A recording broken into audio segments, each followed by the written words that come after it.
we're working on many use cases to help, especially one of the things that actually manufacturers are actually struggling with today is the skills gap in manufacturing. And we see a huge actually opportunity for AI to help. And that's actually some of the use cases we're working on where, again, how you can utilize your knowledge base, your existing knowledge base to support this actually newcomers in training and guidance during training as well. So that's, I see a huge opportunity there for that.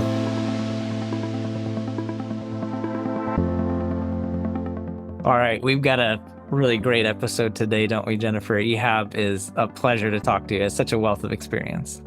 Yeah, wealth of experience. The listeners today are really going to like the particular insights and aspects that Ehab brings that are a little unique. This is a fun episode. I like just the journey through his career that he took us on, that they're going to hear, starting from automation, and then how do you utilize automation, and then kind of the new kind of intelligent automation. He's walked kind of the journey of technology innovation, and at the end he has some really sage advice for staying on top of AI. Some of the things that stood out to me were just, I knew this before, but as we listen to this, and our users I'm sure will agree that, as you listen to this, you can't help but appreciate how much Ehab deeply understands the challenges in manufacturing.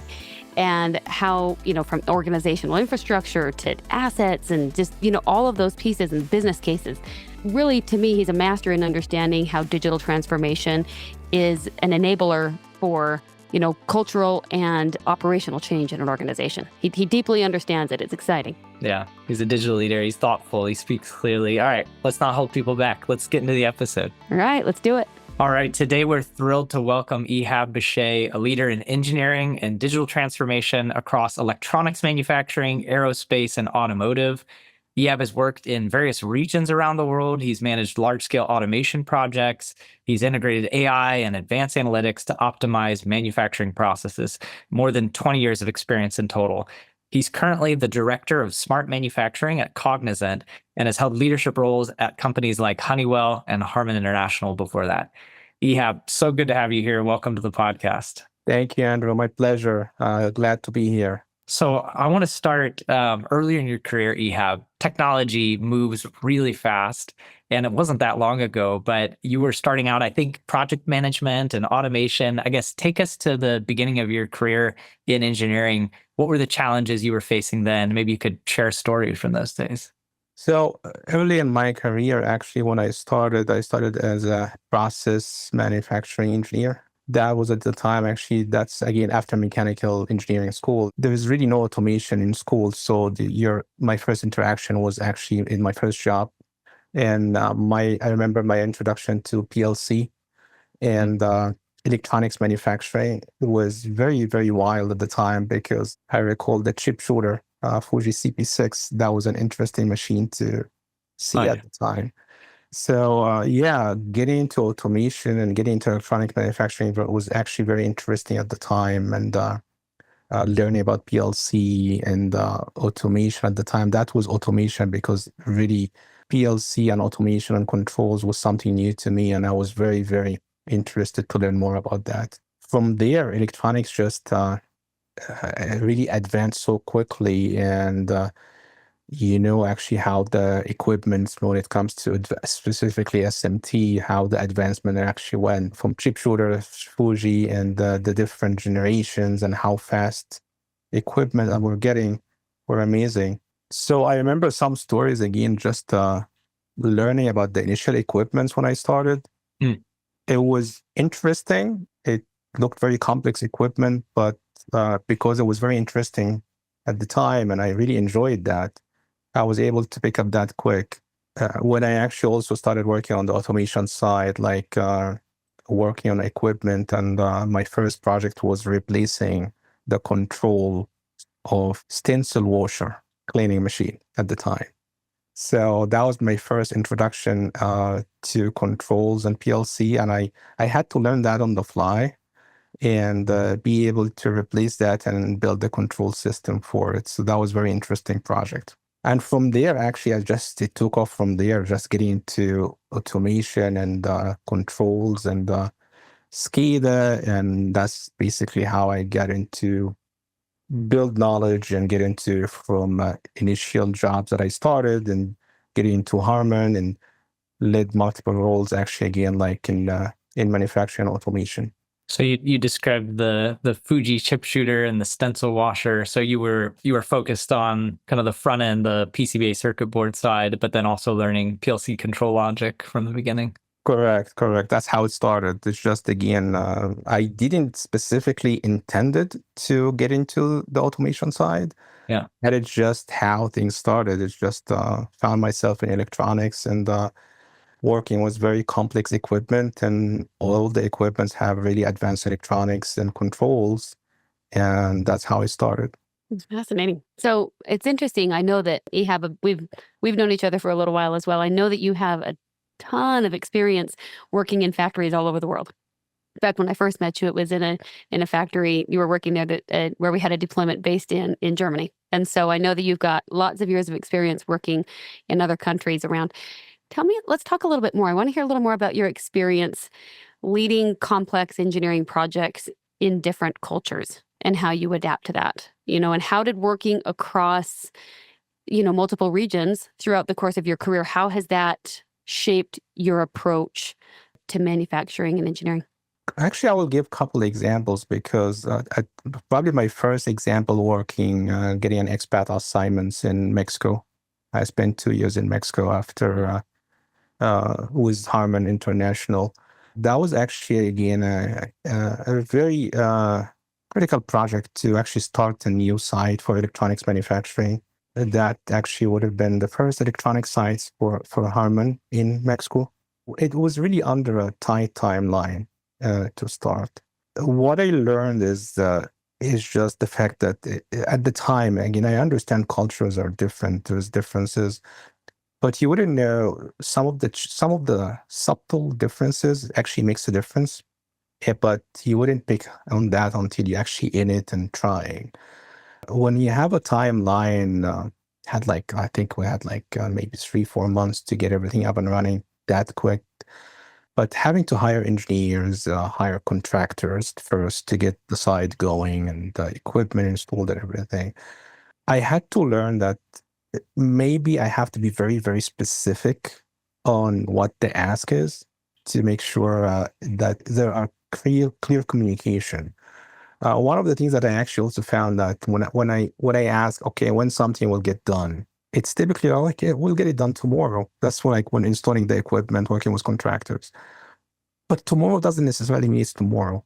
When actually again in the different cultures, like tomorrow could be like, oh, we'll get it done, but not exactly sure when.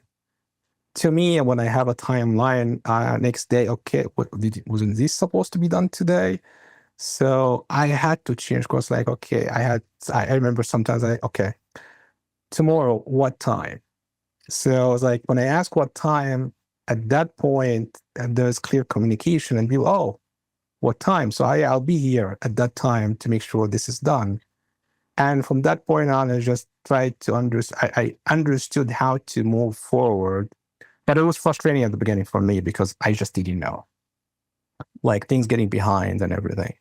So when someone understands that at that time, that day, this needs to be done, just have to make sure this is clear. Also, in some cultures, it's difficult to communicate what you're thinking, or maybe if you want to actually think of something new, rather than just listening to, oh, this is what we have to do. You have to encourage them to communicate and making sure that they feel comfortable communicating actually new ideas or actually what their opinions are. Sometimes that's actually not the case, like here in the US. So yeah, I've seen that again during actually my time in Mexico and also in overseas in Asia as well. So I've seen that both ways. So there's definitely actually again things that has to be considered, especially from a time perspective when you're leading projects there. But yeah, I mean, I've building a site in Mexico. That was my first project, and actually building another actually group, building an engineering group globally, which is again, I was involved in building an engineering group in Europe and China. So that was actually again just working with the team, getting the right team, getting the right actually team members. It was a lot to actually capture, but I think it was a very, very interesting experience that I wouldn't trade for anything.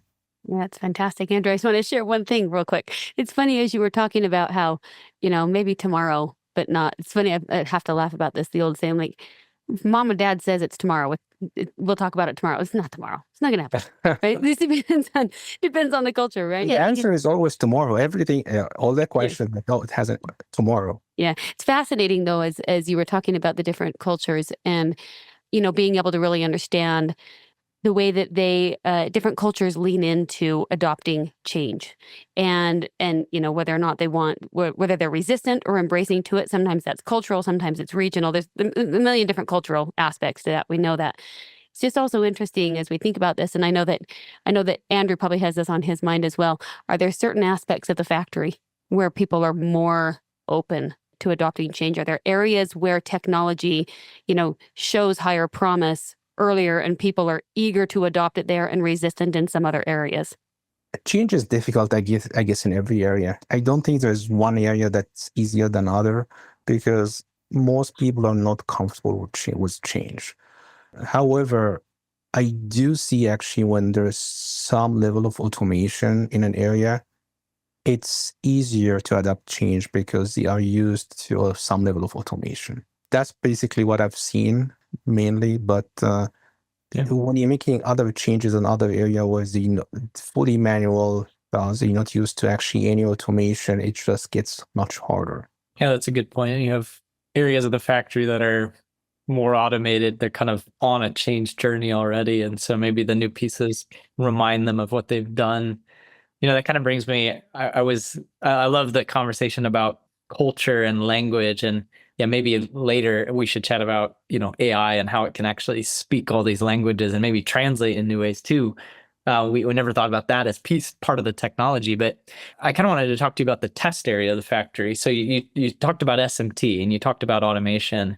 Now, yeah, when you and I met, you were definitely one of the people that helped me learn a lot more about the test areas, specifically of PCBA, final assembly, test and pack areas. We talked about ICTs and flying probes to test circuit boards and functional tests and this sort of thing.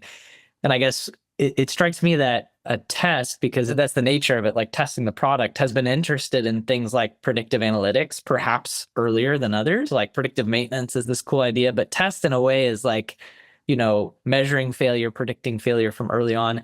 I guess what's your perspective from test engineering? That seems to have been a big through line of your career. Like, when did you see an interest in predictive analytics specifically come into test?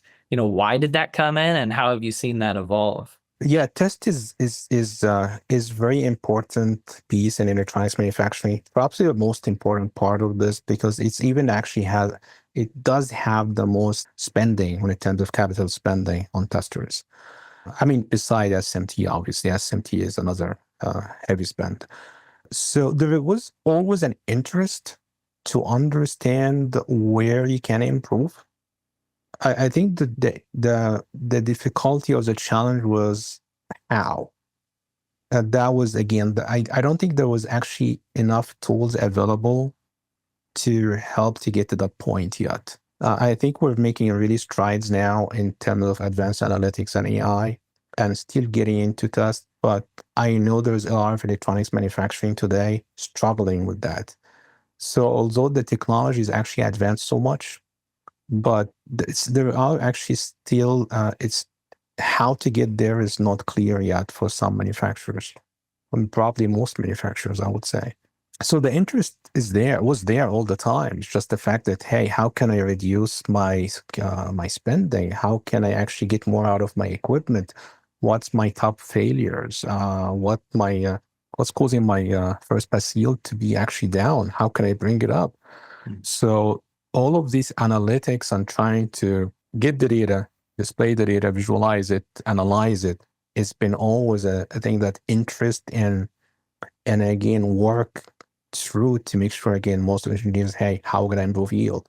So a lot of data collections, a lot of manual work, a lot of actually, again, how do we get to the answer we're looking for? So it's not a matter of lack of interest. It's just, again, there was no easy way to get there fast.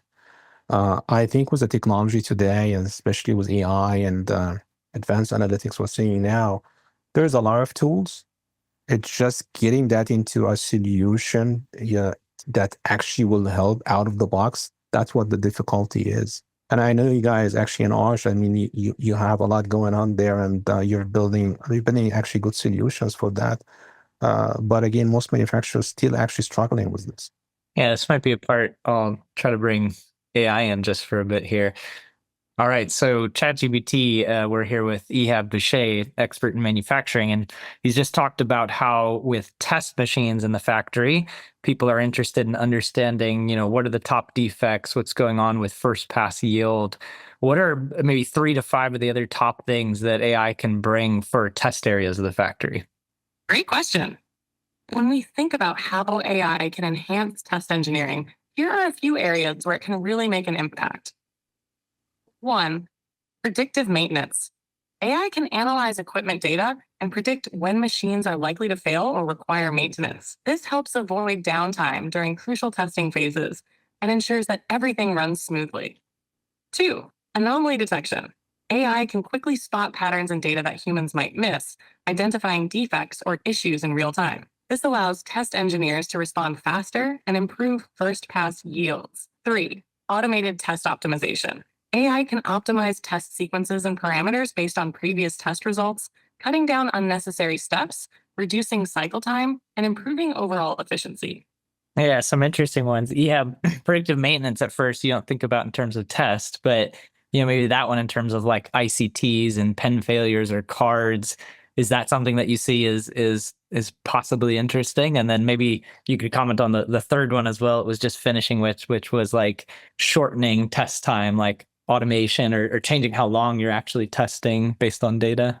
Predictive maintenance actually is not just in test, it's everywhere when it comes to manufacturing. Definitely it's something definitely actually is getting traction, and it does help significantly. And if what spares do you keep in stock, because that's an issue for most manufacturers. You cannot keep everything, and sometimes it takes a long time to get the parts you're looking for.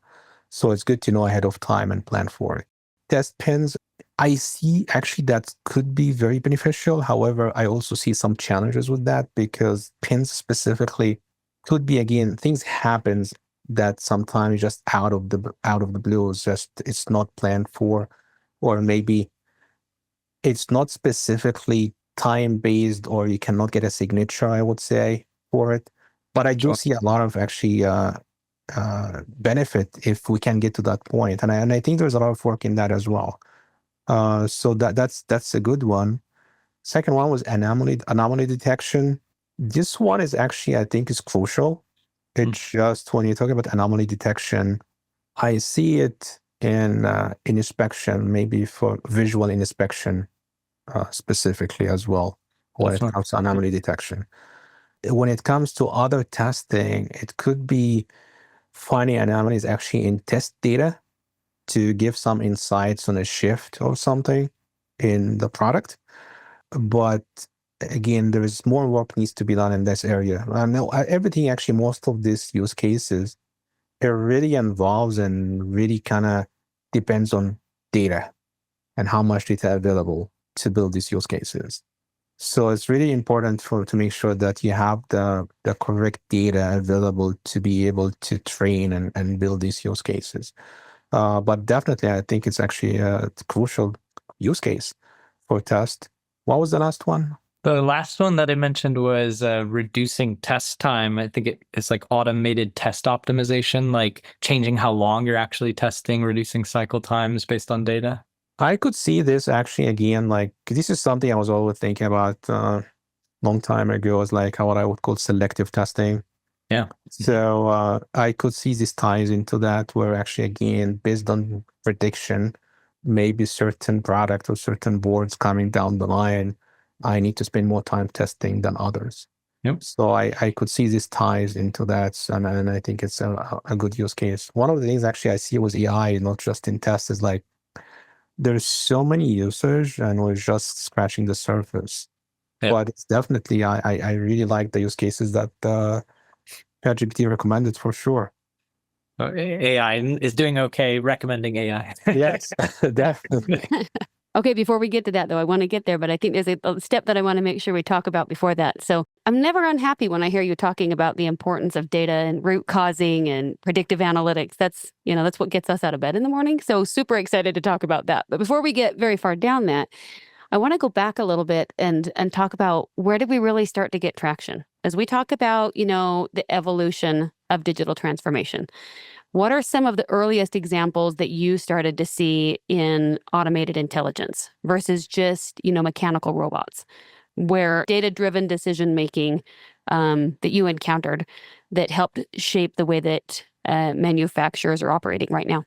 I think a lot of what I've seen, what pushed that is the cost of the equipment, and because more automation came in, and cost of equipment actually kept going higher and higher.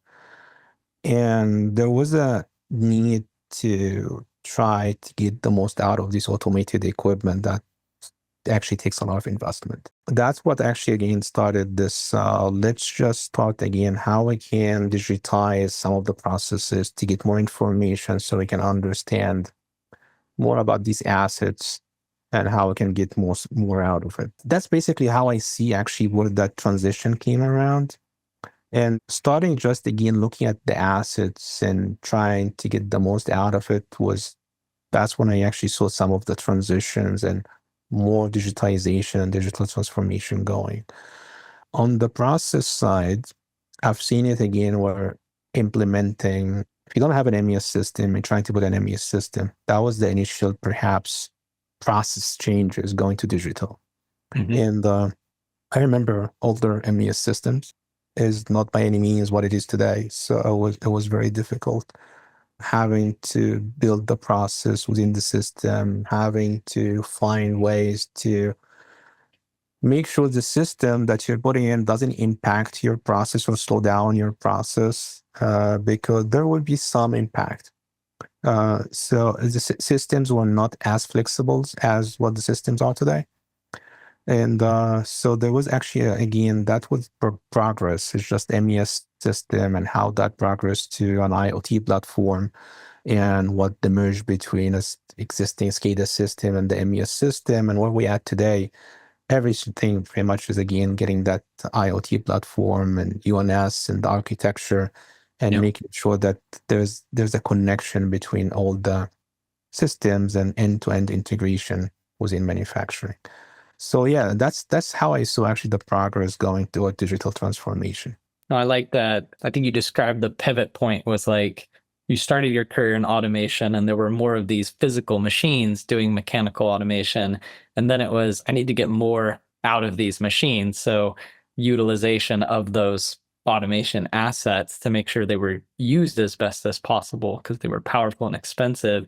And then I think you described how then it started expanding from there to mapping out the process, which was some of the idea of the early MES, but it's had to come a long way. So maybe you could just double click on that a little bit. Like when you think about process optimization, like across a whole production line versus just utilization of a given piece of equipment, what are some of the use cases or advanced analytics that you think actually work or have gotten you excited as it relates to process optimization? With process optimizations, today actually, there's so many opportunities, especially with Gen AI in the mix that I see. But over time, it's just, again, I saw on the process side, MES advancement did help significantly on the process side and the optimization. All the features that were added to understanding how long it takes for the process, how you can actually, what's taking most of the time. These data collection pieces that you're able to collect in MES, like start, stop, the scanning, again, every step of the way with the routing, when you actually start adding all of this and looking at this data and making sense and where you can actually improve, that was significant actually shift to help you optimize your process and how long every process is taking, for example. And obviously the bigger one was MES is the control, making sure you control the process, what step goes before or what goes after what step, and you don't miss a step. Validation. The validation piece, the routing. So all of that actually did help in the process optimization piece. But as we get now to where we are today with AI and Gen AI and helping, again, whether it's a process fully automated or an operator, there is always somewhere where AI can help. Right now, I think AI can, we're having use cases now where AI can help with troubleshooting and guiding someone to what the issue is. So the process of fixing an asset or fixing an equipment or troubleshooting a product is getting much faster. If it used to take again hours or maybe, I remember some of the boards would take actually again like days, weeks to actually get repaired because of the difficulty to repair these. And now actually with AI, there is the opportunity is there to guide actually again based on the previous tickets, based on the previous knowledge base, collecting all this data and helping guide troubleshooting these and repairing products. There is significant actually value in there, and I see there is potential going on. And these are some of the use cases we're working on right now. Yeah, it's fantastic. I have kind of a two-part question for you then. As you were talking a few minutes ago when I asked you earlier, what were some of the early cases that we started to see, use of the data? And you kind of talked about utilization and then optimization. It's interesting because as we talk to customers and colleagues in the industry, those early kind of data-driven decisions and data-driven learnings on utilization numbers. My experience has been people are actually often surprised at what the actual utilization numbers are based on, it by comparison to what they thought that they were. I mean, I think that oftentimes people would have said before they had data pulling from that, we're probably like 80, 90%. And you get in there and you're like, oh, sometimes you're like 20%. It's pretty, it's surprising, the delta. Were you ever surprised by the levels of utilization once you started applying data to it, or how did that unfold for you? So that's a very good question, Jennifer. So was I surprised? No, I was not surprised because I was on the floor. I was actually a manufacturing engineer. I've seen how the machines work. I've seen actually what the reported numbers are and what the actual numbers are. So it was not a surprise for me when actually, again, like getting to the level where actually implementing and scaling solutions where I know, hey, I know perhaps going in that not what's reported is 85, 90% OEE typically, because there's always a target and people will strive to meet their targets. It's expected. The problem is, or maybe the difficulty was like, well, you have some freedom if you don't have a system that help you to do these calculations, give you the real-time visibility. Well, you have time to, I mean, you do it manually later. Well, you can make changes or you assumed again that something machine was down. Gonna change that. Hey, we're gonna do maintenance during that time. So, well, okay, yes, he probably not thinking about it much, but because of that change, obviously, some of these things just inflate your OAE more than what it is. That's how you get to 85, 90%. Oh, you run out of material. Let's do something different. Let's just run maintenance again. Let's actually continue maintaining the machines or do something else. Or maybe again, I don't have something to run today. So I'm not going to put that the machine is down. Some of the things actually, again, and you don't have something to run today because the materials were not ready. So you don't have it ready. So you just take it out. So yeah, I've seen it. And that's probably one of the hardest parts of digital transformation. It's not the technology, it's the culture change and just making sure you have that connection and what the expectations are. You don't want the manufacturing team to take this as, again, pointing out their mishaps or actually issues on the floor, but it's more of, again, how this will be collaboration to help them to improve. And you have to have that conversation early on. Hey, this is what's expected. It's not just here, to make sure that it's not taken as hey, something coming up that you are not aware of, which is, it makes it again shut down to what you're trying to do. Yeah. Have it seen as collaborative is key to adoption, right? So let's go into that, just one more level of that. So, with all of the advancements in automation and predictive analytics that we've seen over the last several years, obviously the conversation now, we saw it. We were at Ehab and Andrew and I were at a conference together this summer where the entire topic was just pushing, digital transformation and AI in manufacturing. And so that's where it goes, right? That's where the conversation naturally is going for everybody. I want to ask your opinion on how do you see AI building on these technologies that we've invested heavily in over the last, several years. How do you see AI building on that to take manufacturing to the next level? Where do you think it's going next? AI is definitely a big one for manufacturing. And as I mentioned again, we're working on many use cases to help, especially one of the things that actually manufacturers are actually struggling with today is the skills gap in manufacturing. And we see a huge actually opportunity for AI to help.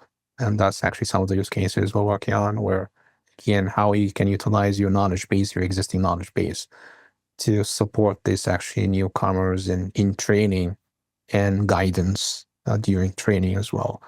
So I see a huge opportunity there for that. And because that skills gap is not going to go away, especially again, with the workforce, I see actually attrition is a big issue as well. So even though that you train your new resources, there's a good chance that you're going to have to continue training.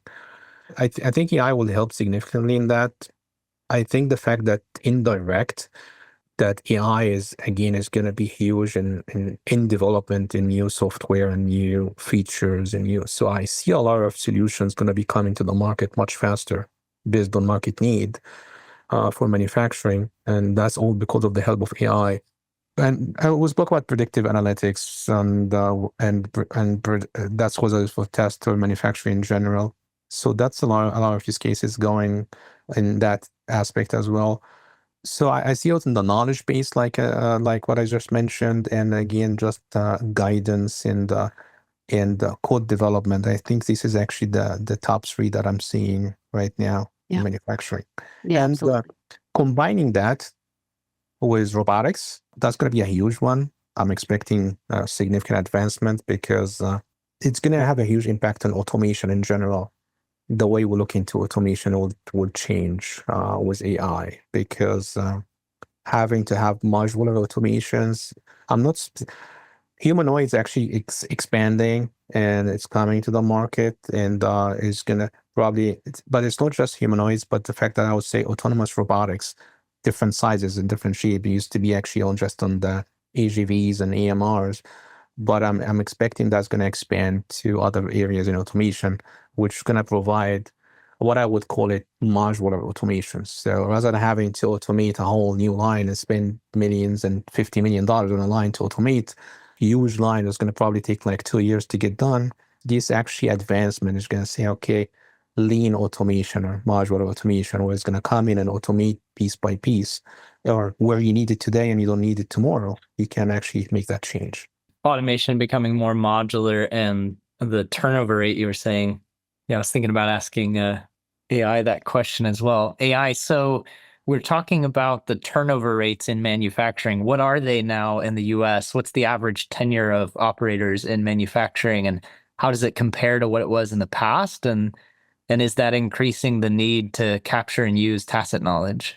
When we talk about turnover rates in US manufacturing, for hourly operators, the average turnover rate has risen to 10 to 20% or higher, depending on the company. This rate has seen an uptick in recent years, as there has been more competition for talent, particularly among younger workers who seek better wages and more flexibility.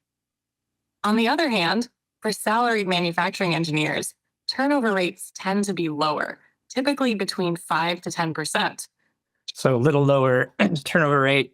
We'd have to spot check that. We should always check our AI facts. It can hallucinate, but probably sounds correct. 5 to 10% of engineers, 10 to 20% of operators, both a big increase.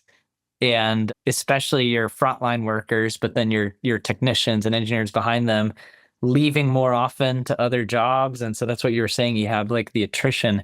I guess I wanted to double down on that. I guess, how do you see, because it seems that there's just been a lot of interest lately in that, especially the use of generative AI of like somehow we need, we need to leverage automation because of this specific issue, right? The changeover of the workforce to do things in a different way. And like, the words co-pilot are often thrown out, but I guess from your perspective, two questions here. One, on a scale of 1 to 10, where are we now if 10's where we need to get in properly leveraging AI for this?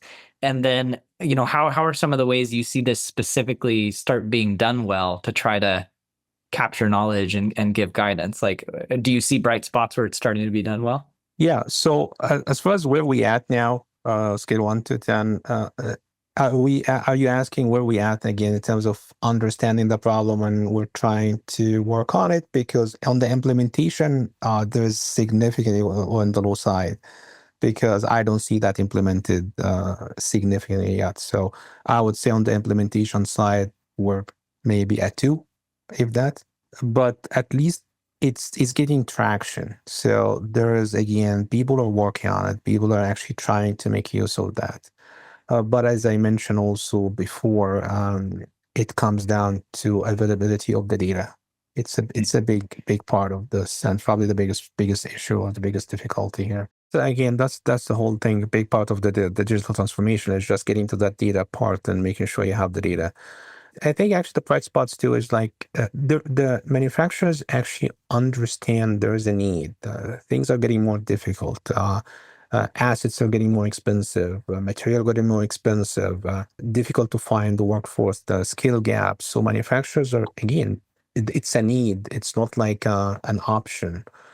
So I don't want to say this is a bright spot, but that need is translating to manufacturers that are actively seeking options and making, hey, how do we do this? And I see that's actually a bright spot because in the past it was like, we don't need this, or at least we don't need it at this time. But I think there's actually there is a need for it now, and manufacturers actually do see that.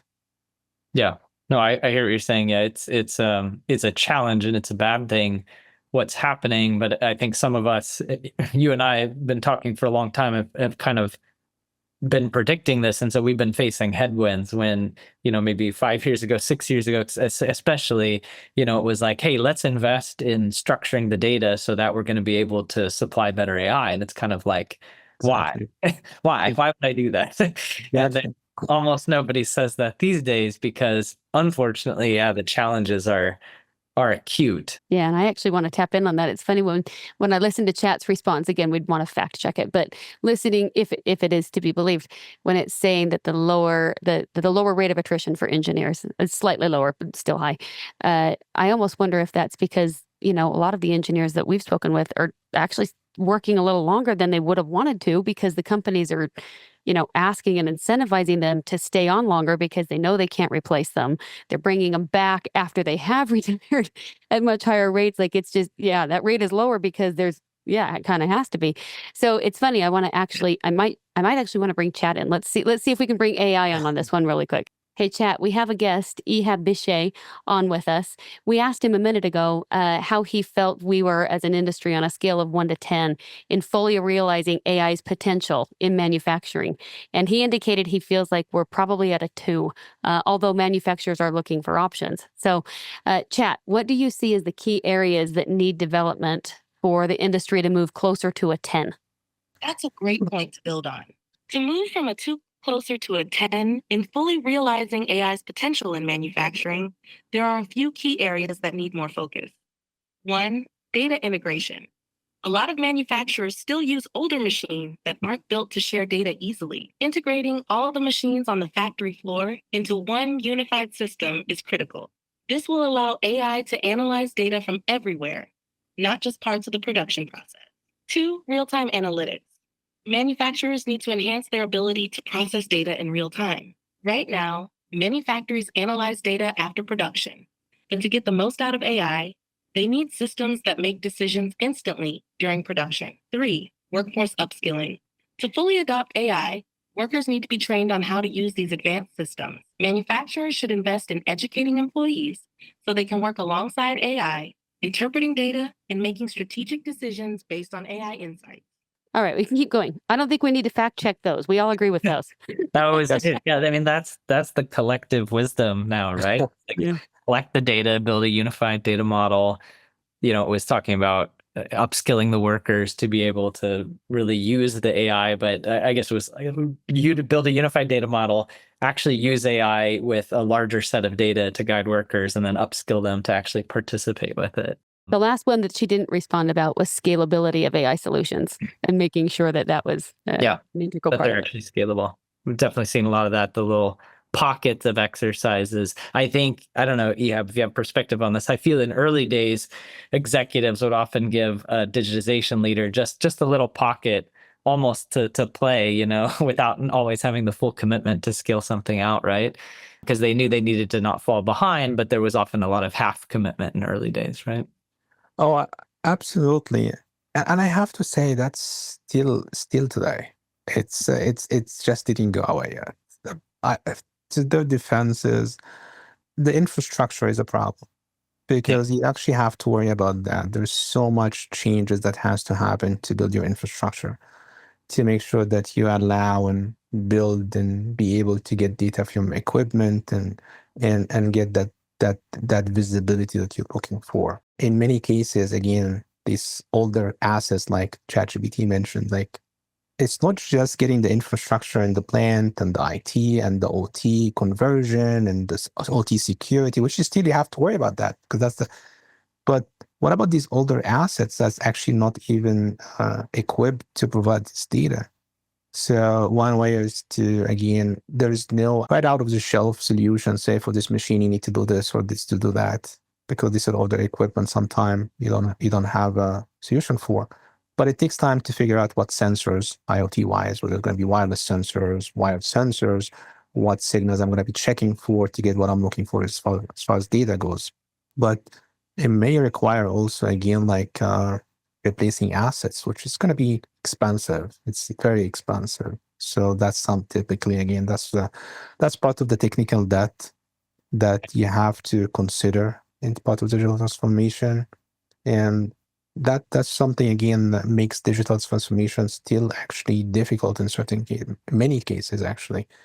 But it has to be done. Totally agreed. Yeah, and like we talk about the skepticism of there's more and more executives that are leaning into this. They're making it a priority, but there's a lot that still hold back. There's a lot that want to have their cake and eat it too, as you said. Like, no, I won't have to upgrade anything, right? It'll just work. and it is happening, right? Equipment is being upgraded. More and more data sources are available. They're being standardized. So it's happening. And at the same time, in any given company, any given project, there's still usually a lot of struggle where they're like, wait, really? I have to upgrade that 50-year-old machine, or that controller can't just talk by itself.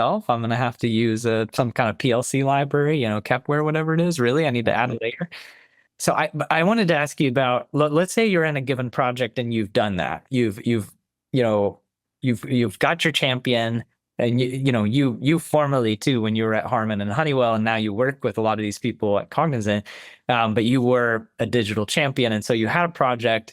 You've talked to the execs or whatever, the sponsors, you have alignment, but now you want to implement and you want to engage the shop floor, the operators, the technicians, the engineers with AI, with some kind of new technology. What are your thoughts for anyone out there working these projects? How do you best engage the shop floor when you're given that opening to really use these tools and accept them? So definitely. Well, I made that mistake. Initially myself, I focused on the technology before the people, and that didn't go well. From that moment on, I think actually, and my advice is the biggest part of that transformation or actually working with any site is just getting that dialogue starting and making sure everyone, all these groups, all these personas, all these stakeholders feel that they are part of the solution that's being provided, and listening to them and making sure you understand what the issues are, what the problems are. Even if it's just a matter of just, hey, it starts with the OEE, like getting a solution for OEE measurement. But you still have to actually, again, making sure what the issues are and make sure that whatever you're deploying, just again, something that they can actually use and will help them with their existing issues. Find that link. It's crucial to make sure it's successful for the project to move forward and be successful. I've seen many situations where actually digital solutions implemented, forced in, and it's not being used, it's not being utilized. And I think the only way is just making sure to start with the stakeholders on the floor and making sure they know, they feel, they know that they are part of the solution and they understand why some of the steps are being taken. Yeah, it's one of the things that a lot of software, like Meta or Facebook, they always publish their monthly active users. They're obsessed down to the second that people put their eyeballs here and there, right? And it's just unbelievably profitable company by putting users first. Not maybe we wish they would even do it better with our data, for example, but definitely users activities first, right? And then manufacturing, I feel like we're playing catch up to that, but we're getting to this stage of actually tracking usage. Are people actually logging into the tool? Are they completing actions? Are they labeling downtimes, right? Like being able to see that and then combine that with just going to the shop floor and talking to them and hearing them directly. So using our data-driven tools for usage as well as, being people and talking to them. Oh, absolutely. And just to add to that, Andrew, is just making sure whatever actually the solution requires the user interaction is part of the process.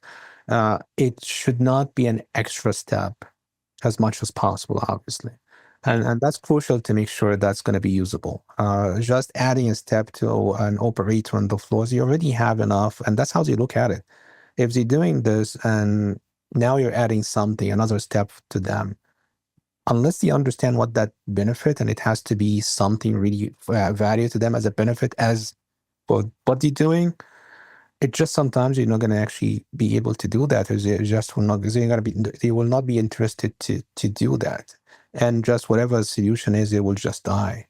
I think Ehab just answered the last question that was in my mind next, which was, as we're looking at companies that are trying to start their transformation journey, particularly those that might be hesitant, what do they need to focus on? I think you just answered that in you got to think about the people first. Technology should lack making sure that what's the business need? What are you putting it? How are you putting it into the hands so that they feel like they are partners in this and that they want to adopt it? And that's probably different in different geos, different industries. I'm sure that there's, a lot of nuanced consideration there. Oh, absolutely. Just maybe to touch base on this actually is that, yes, thinking about the people first, but also having a vision is crucial as well to make sure that starting on the digital transformation, it's not about just have another tool or have another solution, because the space is very crowded today, especially you hear about tools everywhere. And I understand manufacturers, most of them are confused about where to start.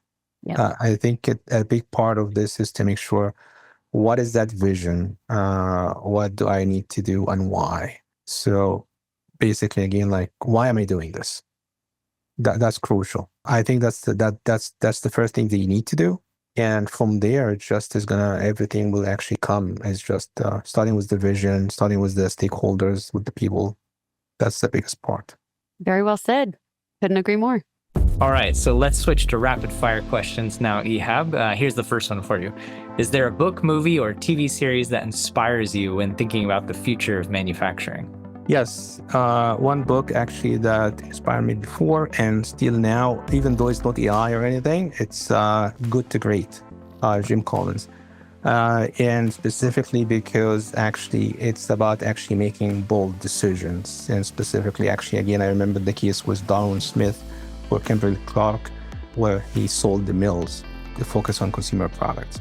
So I do believe, again, bold decisions in manufacturing is needed now and needed in the future. So that's probably one of my favorite books. If I have to add maybe also a movie, I would say Multiplicity. It has nothing to do with manufacturing, but it's just, it's all about cloning people. It's, again, how you clone people to make more. And I see that's actually, again, that's reminding me with AI now. So I see, again, AI is just taking into manufacturing. So there's so much, again, that AI is doing, and it just reminds me was multiplicity. That's very cool. It's very I didn't think about that before. Now I will only think of that when I think of multiplicity. Okay, I'm going to switch one. Which leader or innovator in technology or engineering do you admire the most, and why? Elon Musk, again, it's just if anybody that actually doing more impact to society now was Tesla, SpaceX, Neuralink, Starlink, you name it, there's just so much. So he inspires me the most. What piece of technology outside of manufacturing has had the most impact on your life? That's an interesting question. So I would say perhaps outside manufacturing, personal lives, myself and everybody, smartphone and the fact that being connected all the time, just a smartphone and connected to the internet had the most impact. Some positive, some negative, but it did have the most impact. It's good to be connected all the time, definitely. And like, hey, you're always searching and learning and doing. So I think that had the most impact. If you could instantly acquire any skill or superpower, what would it be? If you asked me this 5 years ago, it's different than today. 5 years ago, it would have been actually, again, I want to learn 5 languages quickly. And but today, I would say I want to actually get deeper into AI and learn more about the model development. Now, before tomorrow, I would say, because AI is making advances. So I don't think, again, I don't think I have to learn it's good to learn a new language. I'm bilingual anyway, but I don't think it's right now. It's not something that with AI, I can do that. I don't need to have it done right away.